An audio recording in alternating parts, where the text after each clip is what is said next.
Time now for Coming In Hot with Brent Wallace, former Ottawa Senator Jason York, and Sean Simpson.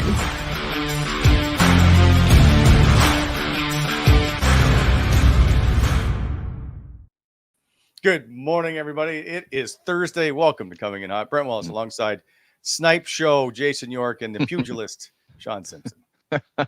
Morning, boys. Good morning. Yeah, I got to say that rifle over Byron Defoe, he had no chance, Yorkie. Hey, hey, do you notice back then too? Because like I actually have that stick downstairs, or what that stick was. It's a two-piece Victoriaville 110 flex, and like you try bending this baby, like you're gonna break your wrist. So you really had to load that simmer. And get everything you had. And I have no idea how I shot with these sticks, by the way. And I miss what would have been the stick room back in the day when I could meet Ali Afraidy and he'd be having a cigarette with the blowtorch and taking the filter off. It's not like old school, Wally. They grab these sticks now, and I'm presuming they just tape them up and go. Alexei Yashin made me wait 4 hours one time while he worked on his sticks to do an interview. Wow. 4 hours. And he knew I was there. I was so annoyed. You should have said something. Okay. He sat beside me in the room on Wally. Yeah, but I missed you. I think I think I caught you on your last year or your first year coming in as a young Cub reporter. I did not. I started in '98 with Ottawa.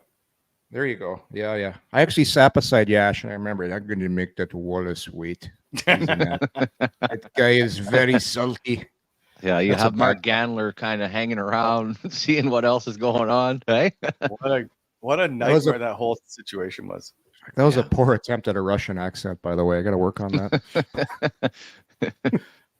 Anyway, gentlemen, good morning. Yesterday was a fantastic day. I really enjoyed it, but we got away from a lot of stuff. I had a nerd report that neither one of you opened.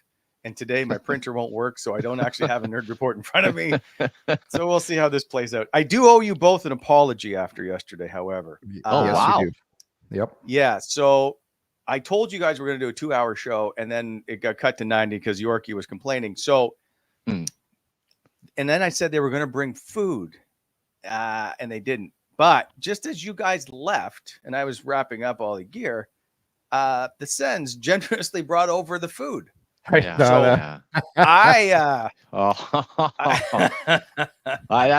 know. It sounds to me like there's something going on behind the scenes there. They either only had one meal left, or they just favored Wally and wanted him to end up having it. So Alex and I enjoyed this lovely feast, and I'm going to tell you, like I'm not a big ahi tuna kind of guy. It was amazing. It was so that food on that plate was so good yesterday. So if you're going to the rink, feel free to devour some of this stuff. Yeah. Well, for the job that Alex did yesterday, Yorkie, I think he deserved the meal. So, hey, I'm not feeling too bad. Hey, they'll make it up to us sometime. You and I did the quick. We saw all the equipment and stuff, like the half-heartedly. You guys need any help? Yeah. We got 1 foot out the door. I was there 2 hours before you two showed up. Yeah. Well, listen, we're the creative geniuses to this. So we need time to think, discuss. Okay. We just roll in. I got to admit, after yesterday too, it sure had the hockey juices going, and I always laugh to myself. We usually have a template of what you're looking at when it comes to line combinations and D combinations, and it'll be funny the first day of training camp when nothing that we've talked about all summer or put together for Coach Green actually ends up being true. So I'm interested to see as they open camp. I assume they'll go right 2 lines, but I am interested to see the combinations, especially up front. Yeah, me too. It's gonna because what we talked about yesterday is gonna be interesting because there's so many guys you can move up and down, right? Mm-hmm. That's gonna be well. One thing's for certain. I think we know what I'm pretty certain what those D pairs are going to be, at least to start. I think you're going to see Mr. Jensen sliding in there with Thomas Chabot to start off. If I was a betting man, Simmer, I think that'll look nicely to start. Yeah, got a little love from was it Drake that was talking about how good he looked? I know they're only scrimmages, but you've talked about this an awful lot. I don't think there's an appreciation in the market or overall for a guy that just goes out and does his job. And you really think of Mark Mathot had a profile, and a lot of that's because he's a local guy. but people outside of Ottawa or Columbus didn't know much about it, but it was the right fit. It was the right time. And you've said it many times, and I'll just steal a little bit of your stuff, but it just, at least on the surface, it feels right. It feels like he is going to be the perfect fit for Chabot, and something that Thomas Chabot realistically hasn't had his whole career. I mean, I think Jensen's a better player than DeMello. Yeah, I do too. And I like DeMello a lot, Simmer. I think Jensen's a little more physically stronger.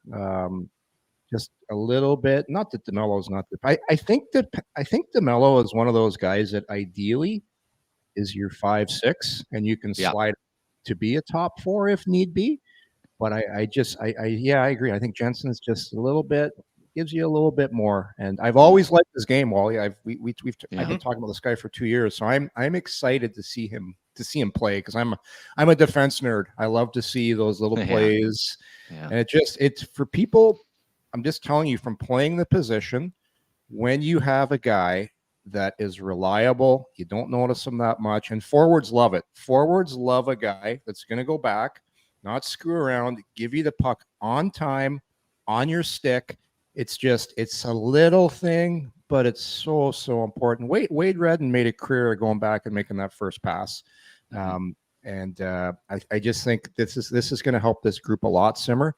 Yeah. And I won't be surprised, though. I won't be surprised if something else shakes down and potentially they add another defenseman before this is all said and done. Yeah, that's interesting. Everyone keeps kind of going to that. I just look at the contract situation with, again, Hamonic and JBD being on one ways, but hey, it's all about winning here. And to the combinations, you hope, and I really, let's be honest, if Zub and Sanderson are there, you're really banking a lot on the fact that Jensen will work with Chabot, Wally. But I also feel this way, is that when you have two players with a high hockey IQ, it almost always works. The same with forwards. If you put smart forwards together, they tend to find a way. And I'm assuming Thomas Chabot is really hoping that this ends up working out, and he has a big year for Ottawa. Yeah, for sure. We'll see. We have coming up in the show, as our title of the show says, Breakout Player of the Year. We're each going to pick a Breakout Player of the Year. I might have a surprise for you, and it maybe she'd be surprised. So nice. We'll get to that in a sec. I do want to, before we get going, we talked about Simmer joining the show yesterday. We're happy to have you. Everything was just really quick and brief. So we're pumped to have you as our third wheel on the show. It's our first threesome, if you will. You don't have to get personal. I won't even comment as far as myself, but I'm happy. I got them. I'm rocking the trusty golf shirt today. Got them. You're already into the swag. Well, he's a company man. He's a company man. Exactly. I think it's like my Stu Greyhound golf shirt I got back in the day, and I wore it so much that the armpits were yellow. You just wore that thing everywhere. I wanted everybody to know I was drafted by the Sioux Greyhounds. Hey, we had a good time over the summer, a nice little break, and for myself, hey, it's just awesome to be working with you guys. And yesterday was a nice kickoff to it, so looking forward to a great season. It's organic.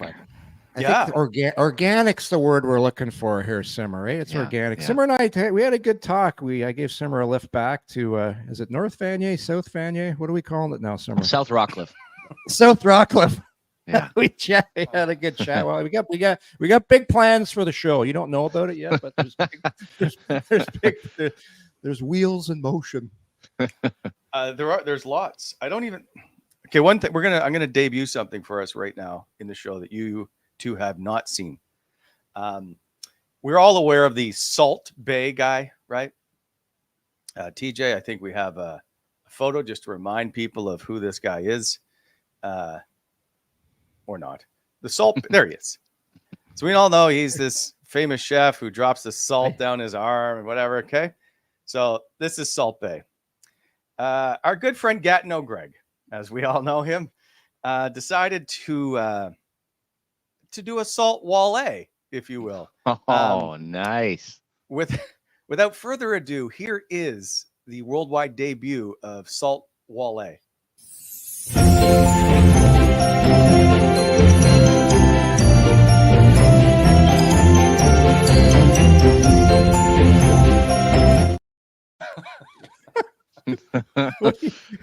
Hold on. I love the look on Simmer's face right now. Yeah, just a little pinch. And that fella, I'd never really even heard of him. And he somehow, was he the one that showed up on the field at the Super Bowl? And everybody was trying to figure out how he'd gotten there, right? Everyone was like, who is this guy hanging around? Was that Steady Steve? He throw Steady Steve in there too? It's so good. Yeah. And what are you like? You're salting the arena? I'm just a little dash of salt on everything to make it all better. I something happened with that salt guy. I think he got into trouble or something, but he's kind of gone away. Yeah, they started closing restaurants in New York and stuff. Yeah, I don't think he was quite the hype machine that he was building himself up to be. He certainly was no Anthony Bourdain. Like after a while, it's like you're kind of a one-trick pony. You do the salt thing with the hand. Like, what else do you got for me? It's kind of like he was charging so much money for like his meals were out of control. So it's that only lasts for so long. It's like the Hawk Tua girl. After a while, it's like, what else? Like, what else is you got the catchphrase, but what else is in your on repertoire? Hey, no, it's 9/11. All right, let's move on, shall we? Yeah. I would like to point out, by the way, because someone just asked Jordan in the chat about can we buy the Sean Simpson golf shirt? No, you can. Our good friend Rob Braystrick at Valaket Source for Sports has donated those. So yeah. Hey, speaking of golf, how fired up are you guys to play golf today? I'm excited. Rito View is I just talked to Steve Duck yesterday. It's an amazing shape right now. It's so good. So, and they've got a couple of Redbacks players playing right after us. Oh, nice. Yeah. No, going to be good company, a beauty day for it. And I like Rito View. It's just the vibe in and around that club has always been, and Steve's always been such an awesome guy. So that'll be lots of fun. It'll be good. Packing the Sonos speaker, and I've already started orchestrating the Yorkie golf playlist. I'm going to have a little something for everybody. You get a little bit of Buddy Holly for Wally, get some old Ramones for Simmer. Well, I know. I think you gotta for sure. You have to have Journey on your playlist in honor of the Caddyshack. Oh yeah, right? Stuff. Oh yeah. Oh it'll be good. Yeah. And anyway, thanks to Fanatics too, by the way, who have donated some prizes, and BEI who also helped out. And so we're gonna have a great day today with Eric and Michael on the course. So let's move on. There's more stuff to discuss, but let's move on right now to our breakout players of the year. Let's discuss a little Senators hockey, which is why people are trying to tune in and enjoy our show. At least I think that's what they want. So there's lots of change. And I asked both you last night to pick a player who you would pick as your breakout player of the year. Now, as Yogi Berra said, it's tough to predict the future. So we'll see what you guys come up with. But Yorkie, I'm going to start with you because you kind of teased it, I think, last night on Twitter. Yes, I did. Come on. I like to engage. We were off for 2 weeks. I wasn't on the Twitter machine that much the last little while. I was taking a break, a mental break on that. But and this kind of reaffirmed things for me, fellas, on my breakout player of the year because we had him on the show yesterday. And man, I looked at those quads. He's like Quadzilla sitting up there. Wow. Pinto, like he's just people don't understand. And I forget who tweeted it out that he's not a big guy. They're like, yeah, I saw him. He's not.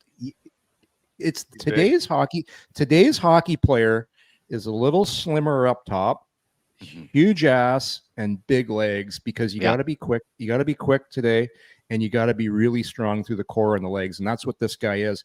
And I also love the fact when we talked to Shane yesterday, and Shane Pintos, by the way, is my surprise breakout player of the year. Because I just think he's done everything possible this summer to set himself up for success. And his success, and somebody asked me this question, like, how many points do you think he's going to get? Is he going to get 60 points? Is he going to? Yeah, okay. Points are important. They do matter. But I'll tell you this. Good teams, good players value winning and team success more than points. We're so hung up on points these days. And I'm going to tell you, look at the Vegas Golden Knights. I don't think they had a guy in the top 40 in scoring the year they won the Stanley Cup because they valued playing the right way, playing on the right side of the puck, defense first, and that's how you win. That's how you win. Like Edmonton keeps trying it with the superstar way, and maybe they will get through one day, but I've yet to see that team success lose in the NHL, especially now. It's so hard to Boston. I think, and there's you said the Boston Bruins, and I'm not saying Shane Pinto is going to be Patrice Bergeron, but I see a little bit of how Bergeron plays the game, and to me, if I was coaching Pinto, I would have him watch tapes of Bergeron on how he plays the game, and if he can bring himself to that level of little things matter, being on the right side of the puck, which I think he can. He's a really smart player. He's big. He's strong. Offense, to me, I think he's a 20-goal guy. But to me, it's more with you win a game 3-2, 4-3, 2-1, and Pinto plays a key role in being a two-way center that's been on the right side of the puck, and he's played hard minutes against the other team's top center. I think he's got a chance to be that guy, and I think you're going to see him take a step this year. Mm-hmm. And if Ottawa gets a lot more wins, obviously goaltending is going to be the number one reason, but they haven't had a really solid two-way centerman in a long time, and I think Pinto can be that guy. He's my breakout player. Yeah, no, I totally agree. And there was something yesterday, guys. Now, I agree with you on the points, Yorkie. He did have a fun thing talking about the power play. And what is nice about the modern day hockey player, a lot of them are on long-term contracts. So if you're coming into a season and, hey, you don't have to be worrying about, it's a contract year. He's got bonuses, everything else. Pinto's a bit different how he's used. And the defining factor, a couple of things here, quite simply, are they going to use him in the 2 slot? Because I think he's a better fit behind Stützle than a guy like Norris. Would Norris ever go to a 3 spot? That's a possibility. And again, a guy on a long-term contract, if he could stay healthy. And just with Pinto, everything from the massive legs, and I'm so glad we didn't wear shorts, Wally. It would have been a very embarrassing moment. But he just a cheesy mustache is fun. He's betting on himself. He's got a bridge deal here. And there's no doubt I think he'll be a real good second line center and really push Stützle. And if you want to fire up the old VCR, you could even pull out some Dave Poulin tapes and watch a little bit of Pooley back in the day, because there are the comparisons. And you're absolutely right. And in building the team down the middle, I just think that he's a little bit better complement in the 2 slot to Stützle versus necessarily what a Norris would bring to the table. It's funny. I went through Dave Poulin's stats. And he was a captain of the Philadelphia Flyers for a long time. And for people who don't remember him, his game was two-way, hard to play against. Not the biggest guy, but he played big. He played hard. He played smart.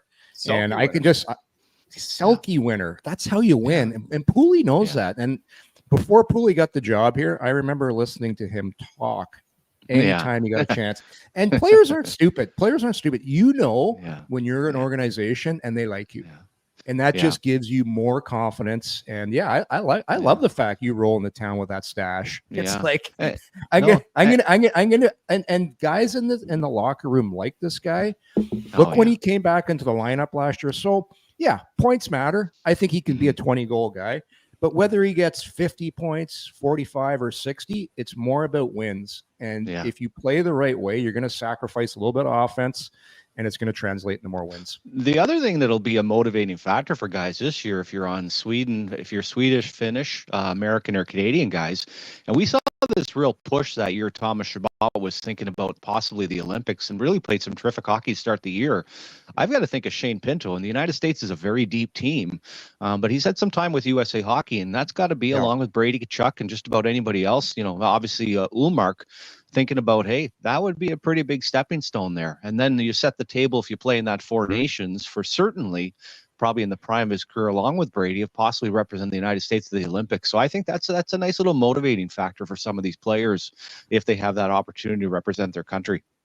One more thing here before we get to Simmer's breakout player of the year. He made a point too. Like he's pretty smart, and he told us this yesterday. He took 2 weeks of his summer to go down and skate with Crosby, McKinnon, Drake. Like, don't kid yourself. That's an eye opener when you see how Crosby works in the summer, and it rubs off on you as a player. So I just think that's just such a smart move. Like, you still have fun. You're going down there golfing, but you're putting in the work during the day on the ice with one of the best players of all time. Really smart move by Pinto to go down and do that.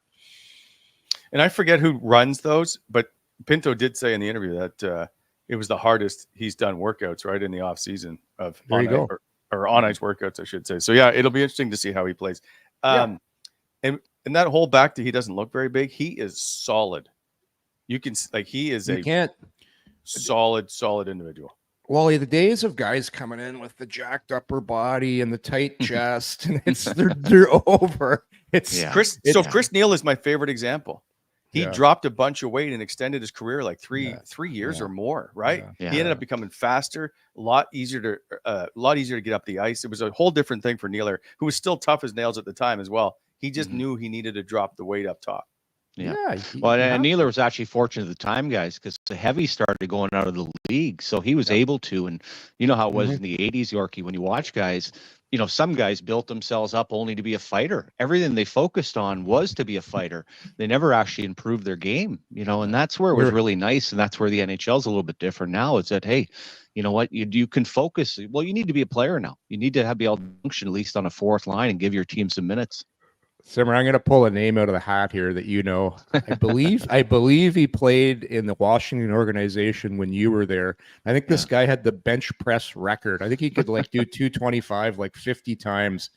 Last name was Babcock, the defenseman there. Do you remember that guy? Well, no, of course. I played with Bobby for 3 years, and then Bobby played with him in Babcock. Baltimore. And it was just, you know what I mean? Hey, he got drafted by the Capitals, and then we're going down in the summertime, and I'm like, what in God's name? I mean, he must have put on 40 pounds within 2 weeks. It was like, okay, I guess we know what you're going to be doing when you go to training camp. And at the time we had Jimmy Thompson. Everybody wanted to fight Scott Stevens, you know, and hey, quite simply, we played rookie games. Him and Craig Berube fought each other 8 times in 2 games. You know, there was no myth at that time about how old Bobby Babcock was going to make the National Hockey League. People forget, like, back when they had training camps in the late 80s and 90s, like today you go there, everyone knows each other, everybody's friendly. I remember going to Detroit's first camp. There was the tough guy, Max Mittendorf, was trying to make the team, basically dropped the gloves at center ice, tried to take someone's head off with a 2-hander. Then there was a big scrap at center ice. Brian Murray, the GM's yelling from the stands, "Get him off the ice!" Like, it was just a complete dog show. Yeah. And I'm like sitting there in my first training, up, holy shit, this is like even behind the scenes, guys, was kind of funny in our training camp. It was almost like having a fighting coach. You'd have the NHL coach, which wasn't really involved. You'd have the American League coach of who the tough guy is going to be, and then of all things, our coach in the East Coast League was John Brophy, and Brophy always had a guy or two of his type. And sure enough, it's like, hey, this is a guy you got to be going after here. And he'd be pointing him out, and all hell would break loose as soon as he stepped on the ice. The only thing that really changed, that from 86 on, you had to stay away from the big boys. You know what I mean? Everybody at first wanted to fight Scott Stevens, and he was pretty willing. But it was just like, you know what? Hey, if you're going to fight here, there'll be rookie games for that. There'll be the American Hockey League. There's no reason to be chasing down one of the star players on your own team.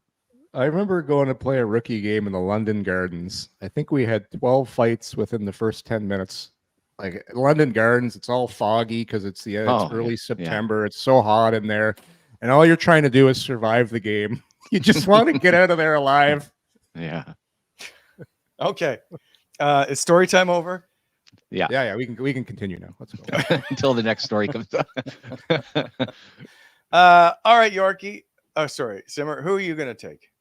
I ended up going with Ridley Greig. And it was funny because I said to Wally Yorkie, I said, come on, he's got to take Clevin. You got to take a D-man.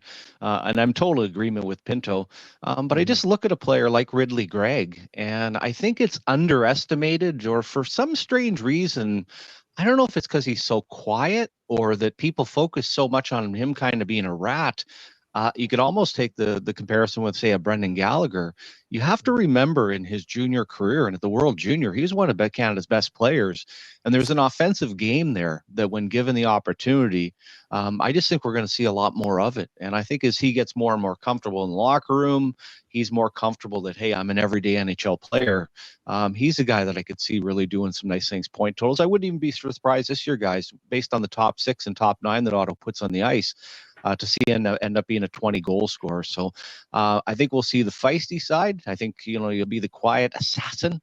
But I do think offensively that he'll have a pretty nice breakout year. Yeah. Do you remember when he ran the cat in that one game? Like it was. Oh, yeah. You don't see DeBrincat. You don't see DeBrincat in traffic very often, but no. like that was a hard.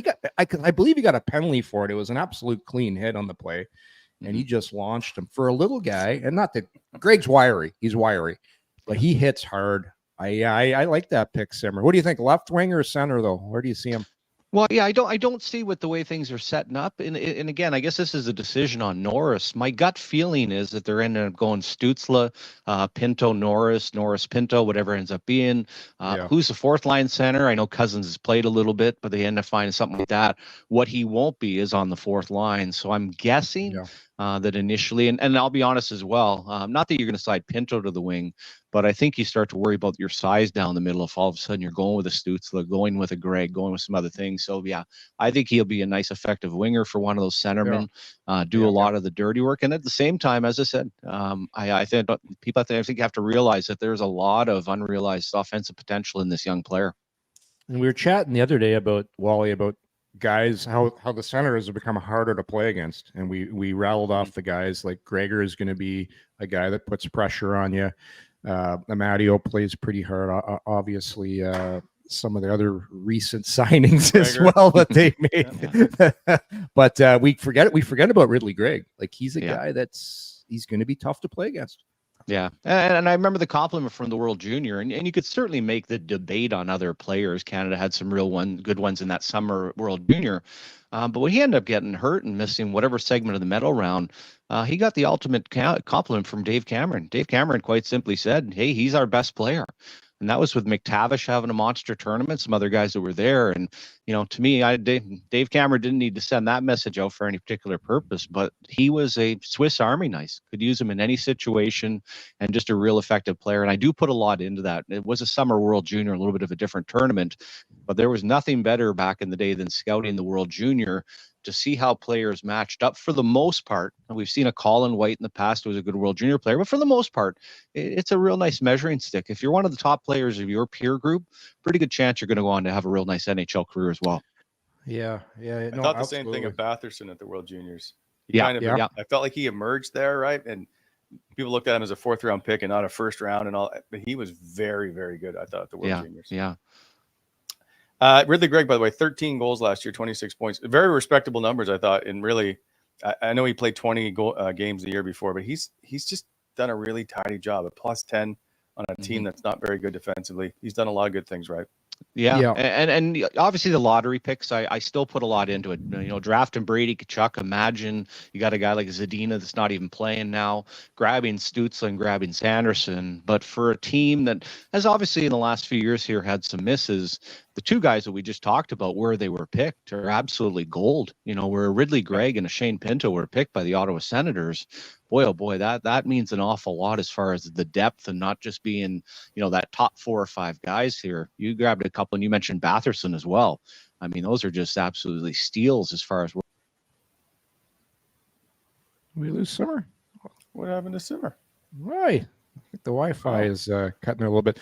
But to Simmer's point on Ridley Greig there, Wally, if you look, and I always think about this as a former defenseman, if you look at guys, and I always do this when I get on the ice for a shift, I would do a head count of guys that were kind of tough to play against. I'm like, okay, taking a shift right now, Matt Martin's on the ice. I know that I've got a chance to get hit here.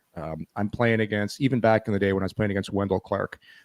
If I go back for a puck, I have to do things a little quicker because if I don't this shift, Wendell Clark's going to blow me up. There's a great picture somebody brought to my attention on the web.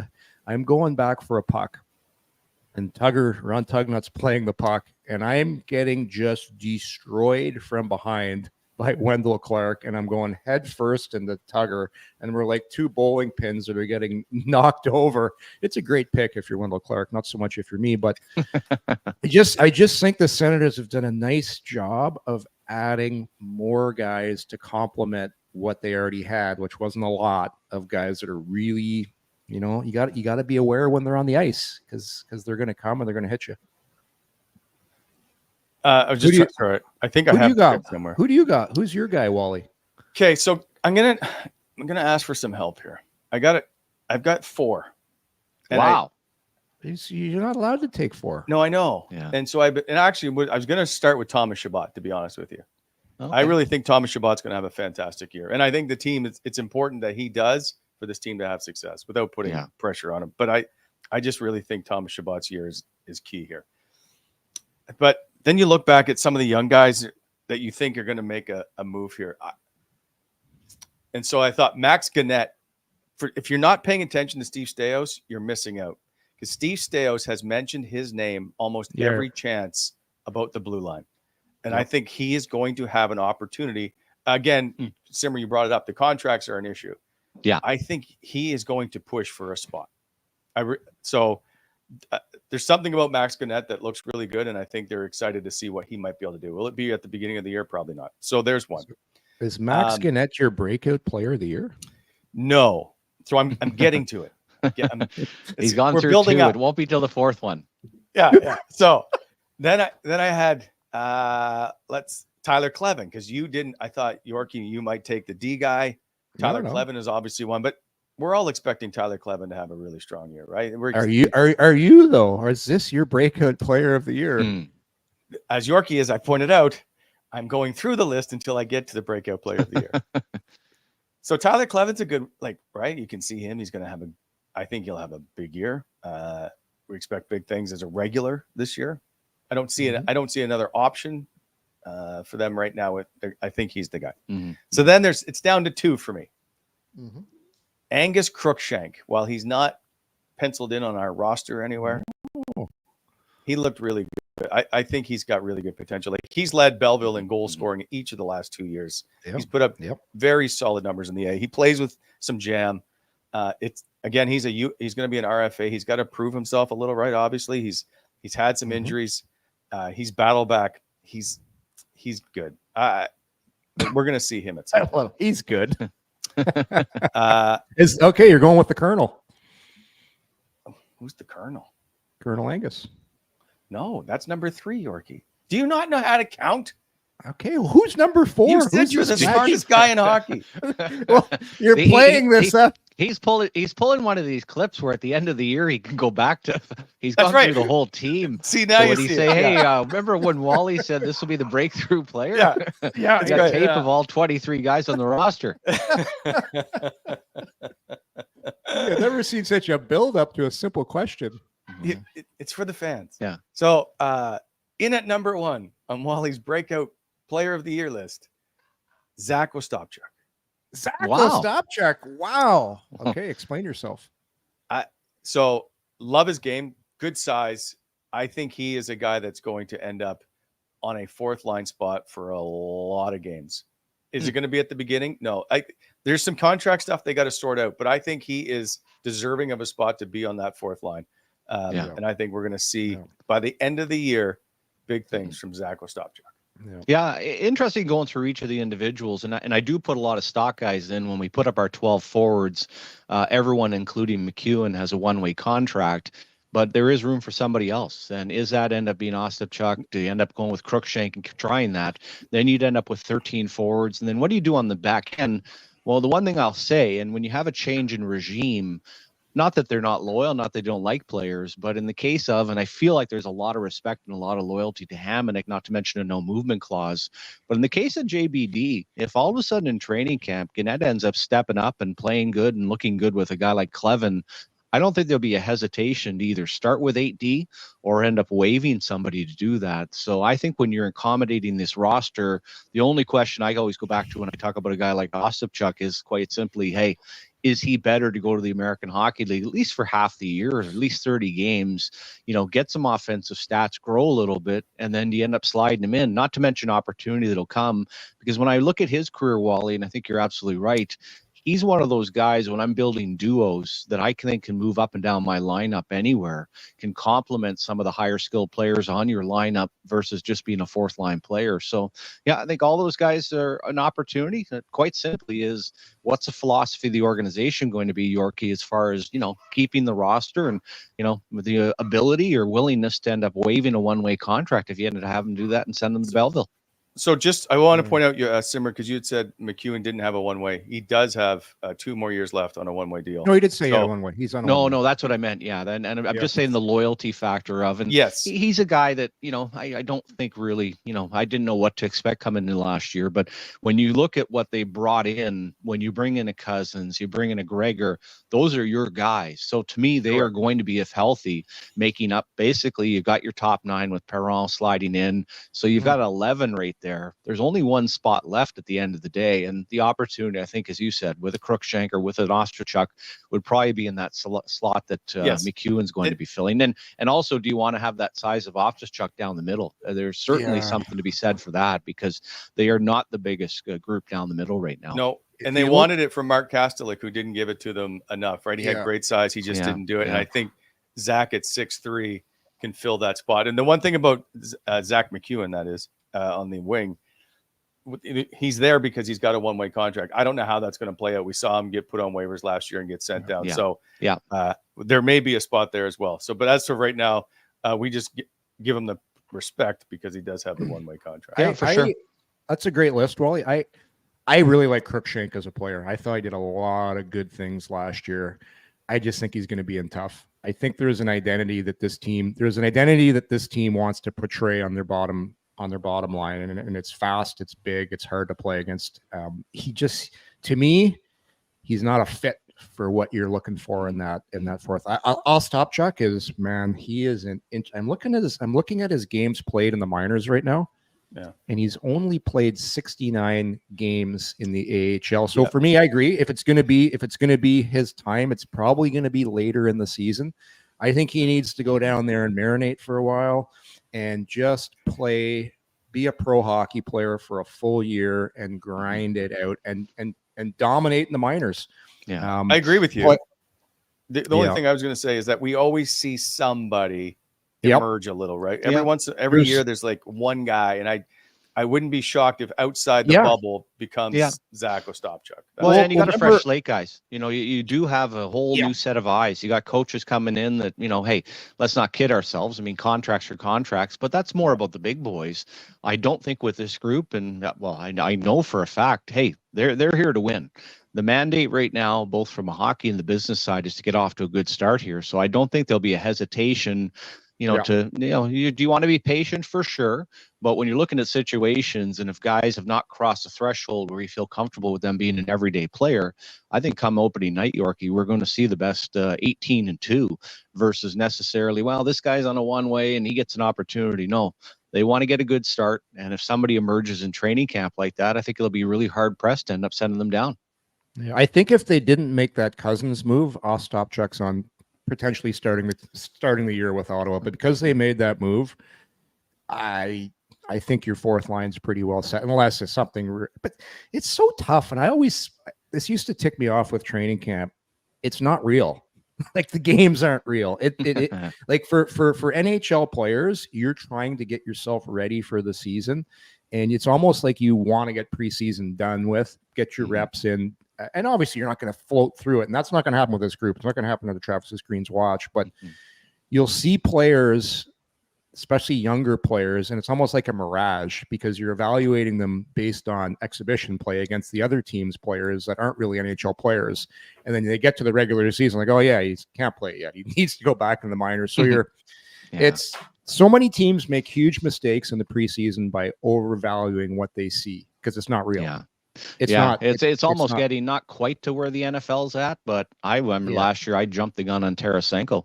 And obviously completely wrong. His preseason was just god awful, but a lot of people were right saying, hey, listen, is he saving himself? And all of a sudden, right from that opening night, he looked like a different hockey player. I do feel like in this particular case, and we don't see it, Wally, till the last couple of games, but I think even in the preseason here, for the mentality, for wanting to get off to a good start, I think we're going to see full lineups pretty quickly in practice, and certainly for those last couple of games, making sure, hey, you got everybody in place, everybody's getting an opportunity, and I think we'll see a very business-like group as they start to close out the preseason. Who's got the barking dog back there? Is that Yep. Sorry about that. Just a little. That's our dog in there, Simmer? It's being piped in, you know. And if you can't have the bird feeder, then you got to have an opportunity here. Have a little bit of dog noise, just to kind of add a little personal touch to it. Is that a terrier? What show for dogs? What kind of dog is that? Yeah, it's a small. Yeah, you can tell. It's a terrier. It's a little terrier. Yeah, exactly. Don't hear from Gertie. She knows when I'm on not to make any noise. Yeah, exactly. I like how in your house, Gertie's got her own little mat she walks on across the house. I found that she doesn't like the hardwood floor, eh, Wally? No, so she used to walk across the floors all the time, and then she ended up having to have, I don't know if anybody cares about all this, knee surgery on both her knees. Ooh. And so during that time, we had to make sure she didn't slip or anything. So we put mats down, and then we took the mats away, and she wouldn't walk across the floor. So I had to put the mats back. So the mats are here today. That's a pampered dog right there. Hey? So they used to be those kid play mats where they're like green, yellow, blue, red, and I was like, looks like a child's playhouse. So I've ordered some nice ones that match the hardwood floor and a darker tones. Yeah. You got everything. You got bird feeder now in the backyard. You got specialized dog mats for the inside of the house. My God. It's pet just friendly. Very pet friendly. It's like a zoo. It's a petting zoo here. Yeah. Yeah. How's your son doing, by the way? Is he off? Has he gone off to school? He has. He's we dropped him off in New Brunswick on the weekend. He's at Rosse Netherwood School. So he's, you guys met him. He's very quiet, doesn't like a lot of attention. So he's one of 6 new kids in grade 12. Everybody else has already been there before. So we're in this theater, and he came to me one day and goes, "Dad, they need a headshot." So he's like, "Just take one." So his hair is a disaster. He looks like a mess. Anyway, we're in the theater, and they go, "We have 6 new kids here," and they put up pictures of all of them, and he just looks like an idiot. So I was like, next time, Ryan, when I tell you, just to make sure you take a good picture, maybe you will. So he likes being behind the camera. I think he's got a future in there. He's a production type guy versus like dad wanting to be in front of the camera. Talk about the pressure this poor kid was on under the taping of our bird feeder segment. We had to do like 15 takes. No, cut. This is not true. Angle. That's not the right angle. Over here. This is how you do it. It's like we practiced this. I was just having flashbacks and picturing Yorkie of what Wally was like the post-game speeches in the car on the drive home. That's what I was having flashbacks. He was bad hockey dad for sure. Of the hockey dad. That's all I can think about was, oh my gosh. Well, poor Ryan. You're not working hard enough in New Brunswick. I just simply asked him questions about his game. Did you think you worked hard enough today? Do you honestly think you worked hard enough? Yes. Did you think you were better than you were today? Because you weren't. Yeah. Yeah. Oh God, I knew it. Anyway, he's all moved in. He's excited. So, and then Lisa nearly got us I don't know if arrested, maybe exaggeration. Right. We had our car searched at the border because of her. So I was going to bring her on and ask her to tell the story. We're driving home, and it's 2 hours difference to go through the U.S. than it is to go through New Brunswick and Montreal because of all the construction. So we're like, okay, let's do that. But I'm like, Lisa, we don't have our passports. We can't do this.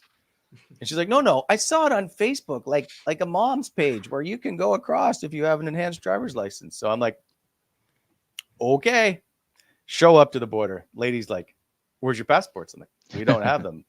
Yeah. She's not happy. Lady, not happy at all. She's like, she just showed up here thinking you could just cross the border.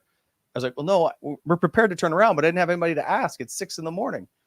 So they searched our car. They kept us there for like 25 minutes. And I felt like I was on an episode of Border Security. And then off we went. They let us in. Wow. Yeah. This seems like the perfect time, Simmer, to segue because, kids are all going back to school right now. It's that time of year. I think we need to do our first Unsalting Wally segment.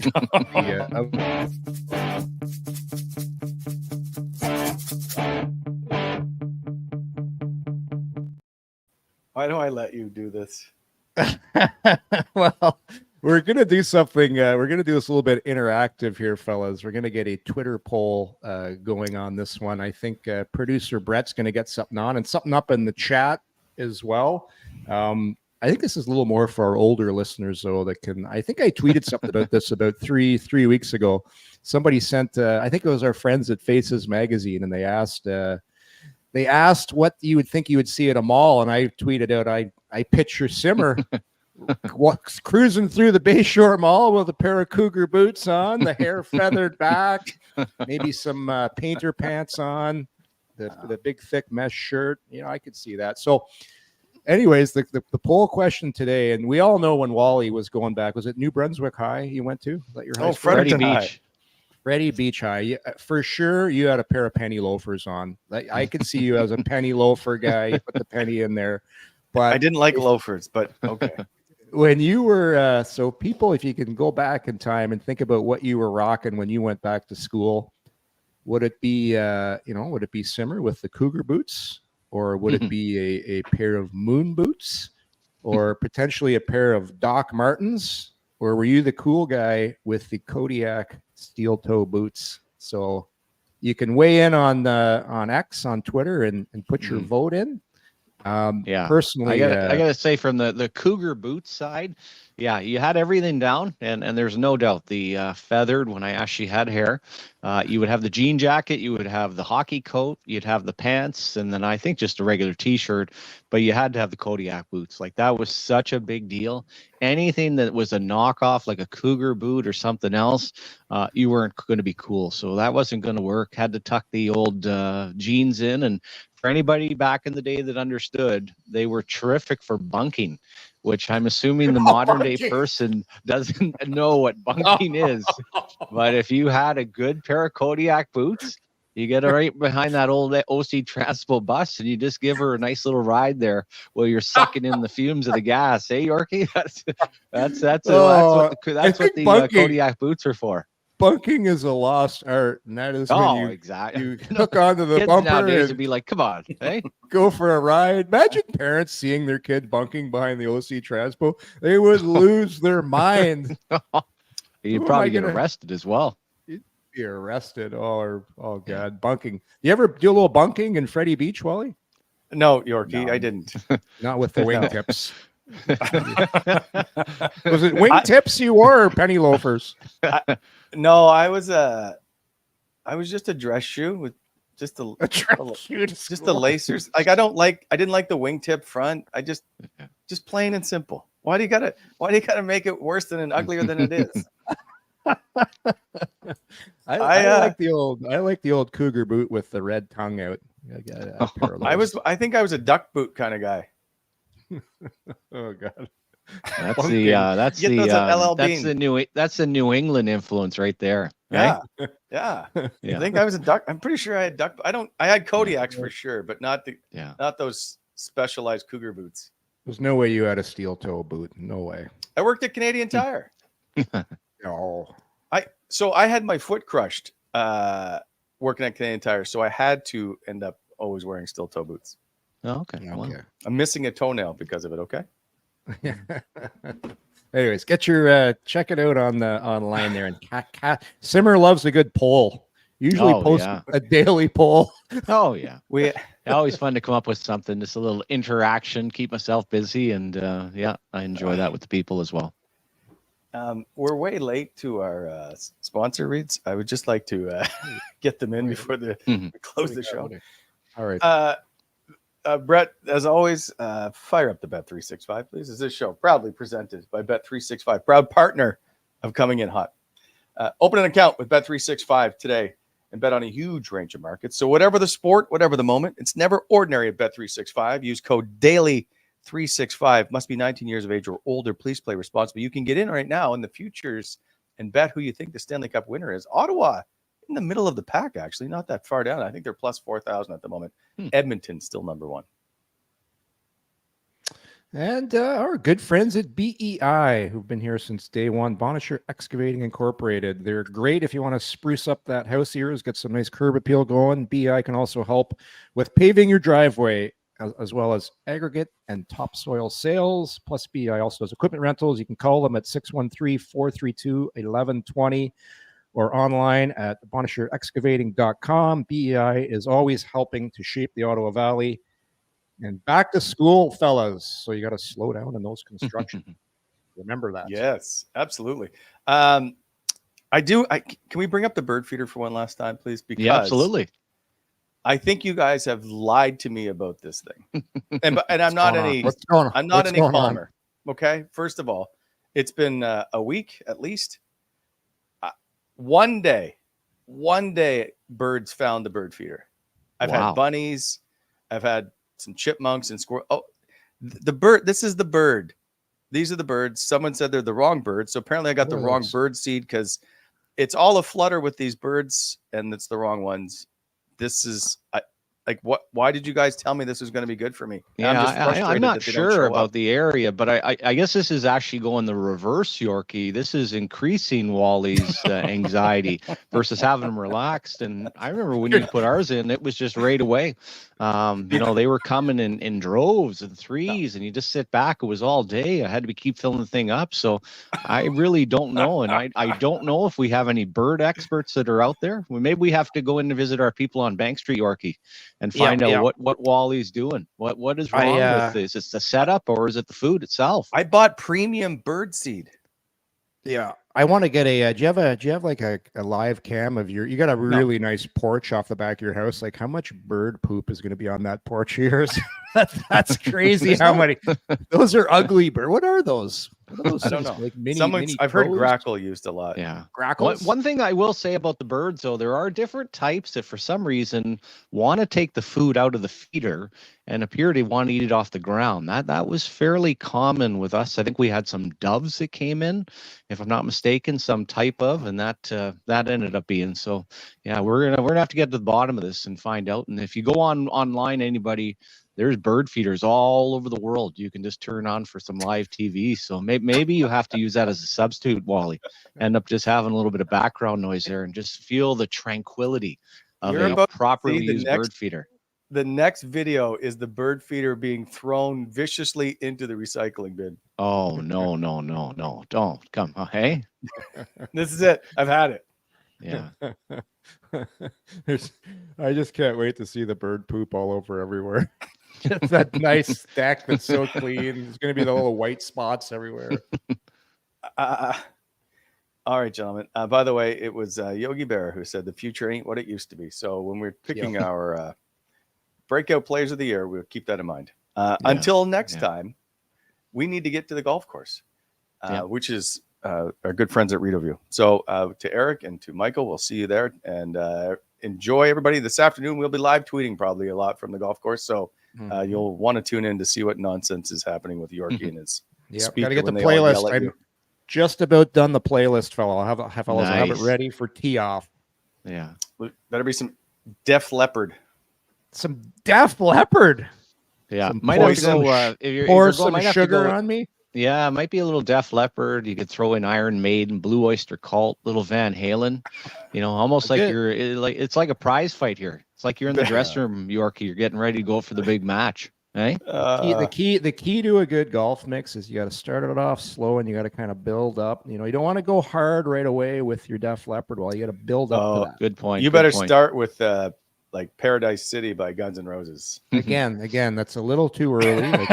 When you get to 15 or 16 and you're losing a bit of energy and you're going to tee off, that's where you got to bring this big stuff. Like right. That's Motley Crue. Kickstart My Heart. That's where you tune it right up and get all of a sudden get the endorphins going, get you be fired, feeling pretty good about launching that ball and not thinking about being tired at all.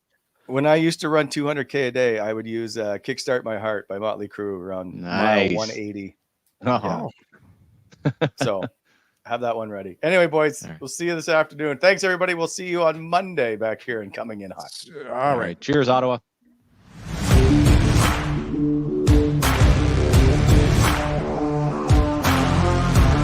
Thanks for tuning in to Coming In Hot. If you enjoyed the show, hit that like button and be sure to subscribe to never miss an episode.